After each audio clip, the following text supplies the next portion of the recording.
ಸತೀಶ್ ಅಣ್ಣ ಅಂತಂದ್ರೆ ಅಣ್ಣ ನಮ್ ಸಮಾಜ ನೀನು ಜಡಗಣ ಬಾಲಣ್ಣ ಇದ್ದಂಗೆ.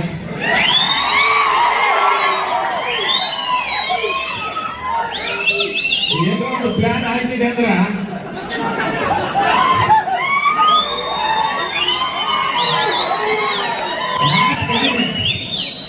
ಮಾತು ಕಡಿಮೆ, ಪ್ಲಾನ್ ಆಗಿದೆ ಅಂದ್ರೆ ಕರೆಕ್ಟ್ ಏಟ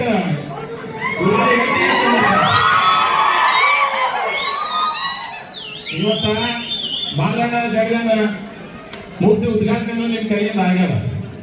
ಅವರು ಶಸ್ತ್ರ ಅವ್ರು ಸರೆಂಡರ್ ಮಾಡಲಿಲ್ಲ.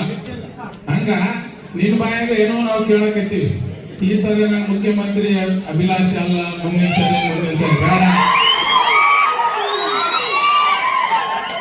ಅವ್ರೆಲ್ಲ ಶಸ್ತ್ರ ತ್ಯಾಗ ಮಾಡಲಿಲ್ಲ, ನೀನು ಶಸ್ತ್ರ ತ್ಯಾಗ ಮಾಡಬೇಡ. ಇದೇ ಸರಿ ಡಿಸೆಂಬರ್ಗೆ ಮುಖ್ಯಮಂತ್ರಿ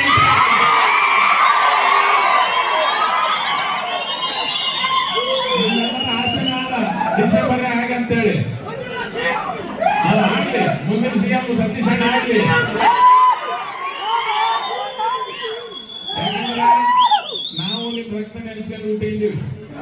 ನಾವು ಅದ್ರ ಬ್ಯಾಡ್ರಲ್ಲ ಸುಲ್ಪುರದವರು. ಬ್ರಿಟಿಷರು ಬಿಟ್ಟಿಲ್ಲ, ಅವರಿಗೆ ಬಿಟ್ಟಿಲ್ಲ, ಆ ವಂಶದಿಂದ ಬಂದವರಿದ್ದೀವಿ. ಯಾಕಂದ್ರೆ 28ಕ್ಕೆ ನಾವೇ ನಿಮ್ ಸರಳ ಬಿಡಂಗಿಲ್ಲ, ಅಧಿಕಾರಕ್ಕೆ ನಾವೇ ಬರ್ತೀವಿ. ಅದಕ್ಕೆ ನಮ್ಮ ಆಸೆನೇ ಈಡೇರ್ತದ. ನೀವು ಈಗ ನವೆಂಬರ್ನಾಗ ಮುಖ್ಯಮಂತ್ರಿ ಆಗ್ಬಿಟ್ಟೆ, ನಮ್ಮ ಆಸೆನೇ ಈಡೇರ್ಬಿಡ್ತಾವ. ಯಾಕಂದ್ರೆ ಹಿಂದುಳಿದ ವರ್ಗದವರು, ನಾವೇನ್ ದಲಿತರು ಅಂತೀವಿ, ನಾವೇನ್ SC ST ಅಂತೀವಿ, ಆ ಸಮಾಜದವರು ಮುಖ್ಯಮಂತ್ರಿ ಆದಾಗ ಮಾತ್ರ ನಮ್ಮ ಜನಾಂಗಗಳಿಗೆ ಒಳ್ಳೇದಾಗ ಅನುಕೂಲ ಆಗ್ತದೆ, ಏಳಿಗೆಯಾಗಕ್ಕೆ ಅನುಕೂಲ ಆಗ್ತದೆ.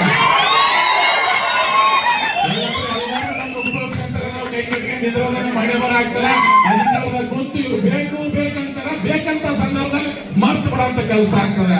ನಮ್ಮ ಸಮಾಜ, ನಮ್ಮ ವರ್ಗ, ನಮ್ಮ ಹಿಂದುಳಿದ ವರ್ಗ SC ST ಉದ್ಧಾರ ಆಗ್ಬೇಕಾದ್ರೆ ನಮ್ಮವರಾಗಿ ಮುಖ್ಯಮಂತ್ರಿ ಆದಾಗ ಮಾತ್ರ ಆಗ ಅನುಕೂಲ ಆಗ್ತದೆ. ಇವತ್ತು ನಾನು ಇನ್ನೊಂದು, ಯಾಕಂದ್ರೆ